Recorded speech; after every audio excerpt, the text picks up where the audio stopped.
Alright, so today we'll be talking about Patreon. As our Craft Beer 101. Now, as you know, today is the official day where we are no longer YouTube partners. So a month ago, yes, we received a letter from YouTube. It was a very serious email.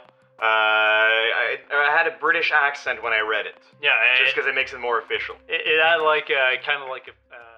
So back in 2018, YouTube was shook, was struck, was challenged with a bunch of very, very bad events that totally changed the face of YouTube and the way creators, or the relationship between creators and the platform itself. So YouTube changed the rules toward the partner program.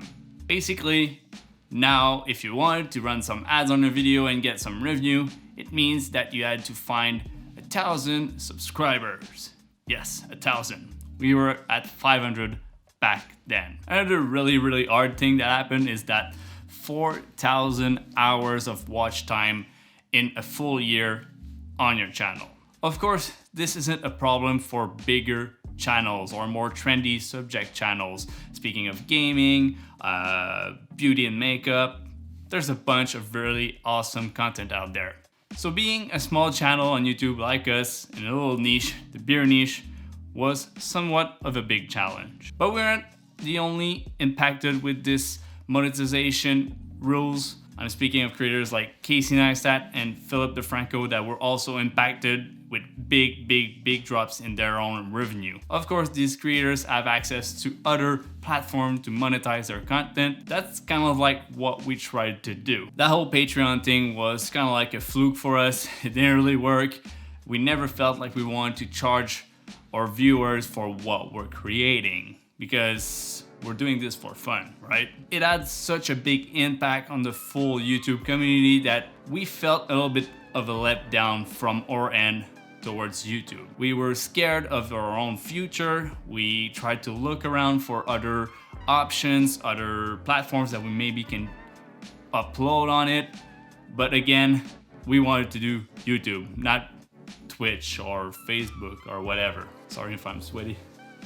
That baby thing is... Ooh. Are you sweating? Oh no. Oh, you're sleeping. But these new policies also pushed us to do more. It impacted us in a way that we probably would never understand back in the day, a year ago, but today it got us to a point that we needed to push it a little bit further down the road to make it happen. We don't want to drop the ball and just let it slide. This whole YouTube thing gave us the opportunities to meet up folks at CBC, get a radio interview and an article written, which is the national radio or TV here in Canada, which is very, very cool from them. It brought us to like 600 in less than a week subscribers, which was a crazy thing for us. But again, we needed that content to back up those numbers and to create new amazing thing and to hear what you guys want, because we're creating videos for ourselves because we have our own goals in the beer community, like starting our own brewery, meeting new folks, getting more knowledge out of the beer world out there. So it's basically big ball of motivation that pushed us through this wall of objective that was that 1K with the 4,000 hours of watch time. Why am I talking about that today is that we just broke that wall. That big wall that we were aiming at and throwing rocks at it and trying to reach more folks, trying to do more awesome videos, trying to get a little bit more views and watch time and watching the numbers, watching the stats, and kind of like going a little bit crazy out there. But it drove us to a point that we feel that Ups and Bros is now what we wanted it to be. So how does this impact us? But of course, we can now invest money in Ups and Bros without just dropping it in a fire pit. It means that we have new projects, new series coming up, and we're super stoked about it. It also pushed us to reinvent ourselves every single day, getting new ideas out there, bad videos like good videos, which means that we had to find new stuff. Max was out there at brewing school. We got the opportunity to learn more about it. I was out there walking everywhere, visiting breweries, filming by myself, which is actually a new thing. We were usually a team of 2. Now, being alone, 1 video a week and doing the other one at a distance was somewhat of a very big challenge.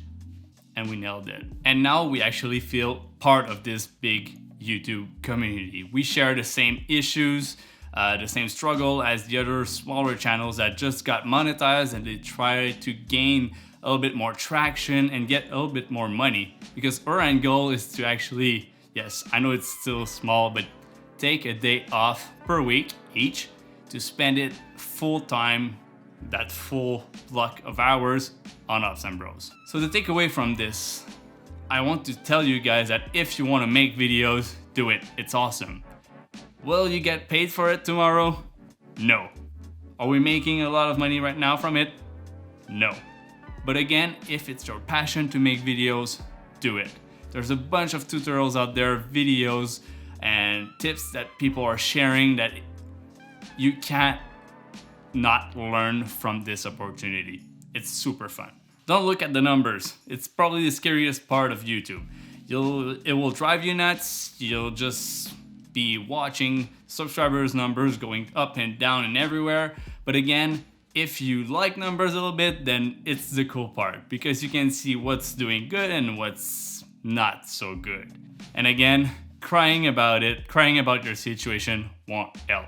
I know this because I was crying about the situation. I was the first one blaming YouTube, blaming this Logan Paul guy that did a mess and that kind of like screwed up the whole thing and changed the algorithm forever and create adpocalypse and all that.